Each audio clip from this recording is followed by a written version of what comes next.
Prior to that, he served as a professor in the Criminal Law Division in the United States Army's Judge Advocate General's Legal School and Center in Charlottesville, Virginia.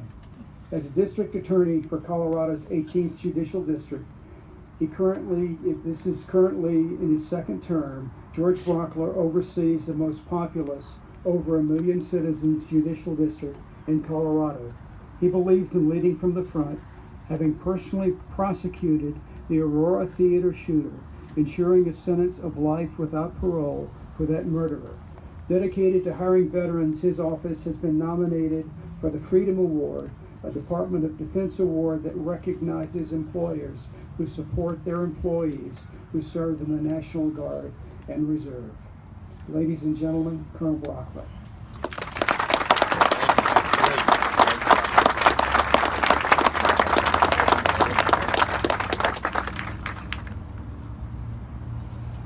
Good morning.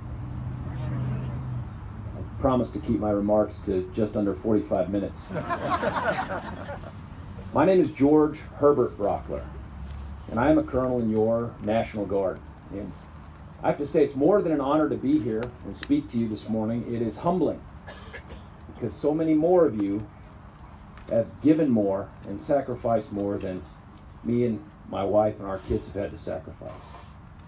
The message that the good Navy captain gave, not the one about burning those blue camouflage uniforms, which were ridiculous from the outset, but the other one, that resonates with me. It strikes me that I have no poetry to share with you. I have no special message that you haven't heard given so much better from people more deserving to give it to you. But when I think about this day, this one day that reminds us of the freedom that we share, the other 364, and to whom we owe that debt. This one day, when we look back on those whose stories were interrupted, I come here before you to tell you that I feel inadequate to the job. And if I'm to take a page from what the good captain said, it's the idea that we share these stories. And I have one to share with you. But before I get to that, if you'll allow me to go a little pop culture here. About 20 years ago, there was a brilliant movie called Saving Private Ryan. Did you guys see that thing? Let's see it. In fact, if your hand is not up, you may not be from America. I don't know. And that's okay. I'm not judging you. You're not. And by the way, spoiler alert, I'm going to say something that happens at the end, is Tom Hanks' character, the captain, is dying there of his wounds. And Matt Damon comes up to him. He says, earn this. Earn this.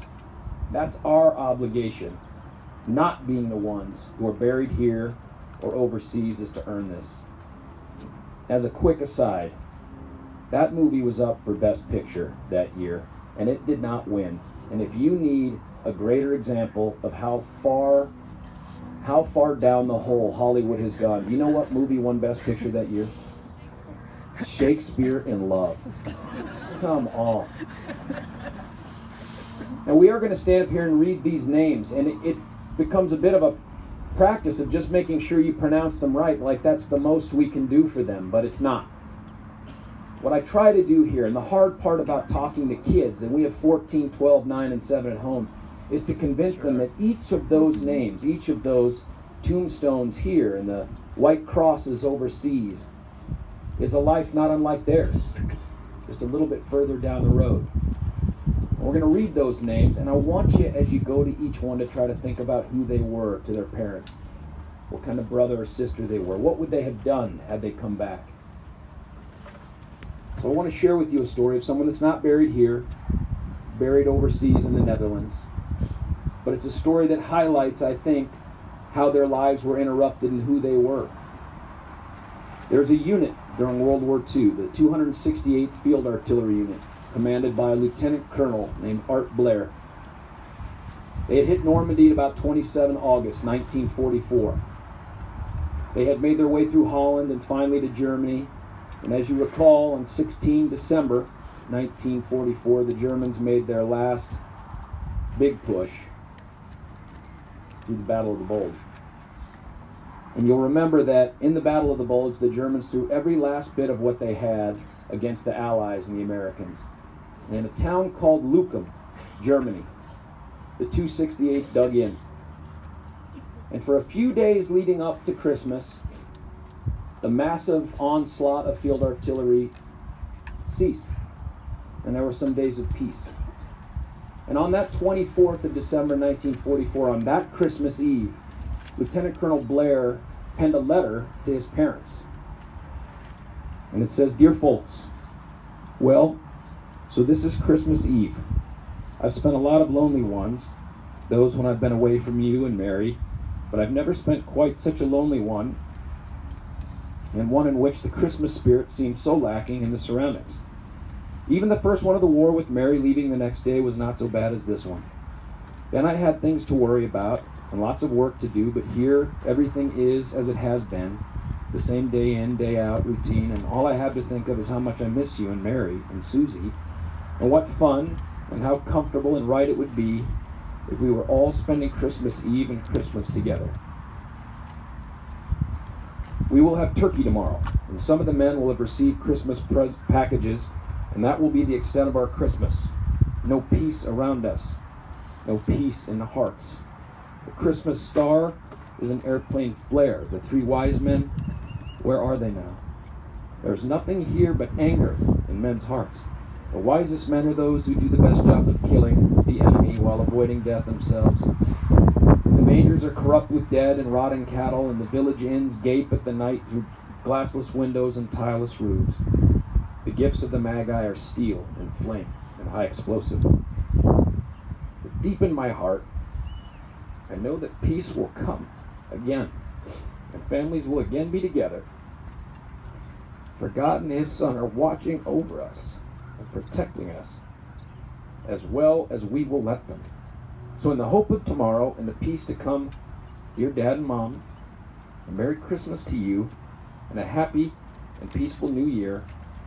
All my love, your son, Art Blair." The next morning, as he gave a Christmas message to his troops, a single German 88 round fell amidst them, killing Lieutenant Colonel Blair instantly and mortally wounding 4 or 5 other officers that surrounded him. They would all succumb to their wounds over the next few days. One of those was a field artillery captain, a 26-year-old from New York, the brightest star of his family. Everyone thought he would go on to do great things. He had just been hired as a patrolman in the New York City Police Department. He received his orders to be drafted. He got married, went through OCS, was a star in his class, and found himself standing next to Colonel Blair on that Christmas morning in 1944. So taken was his family with him. His uncle named his son after him, and that man passed it along to his son, and I passed it along to mine. His name was Captain Herbert Brockler. And they're not gone as long as we don't forget them. So, as the captain said, our job today is twofold.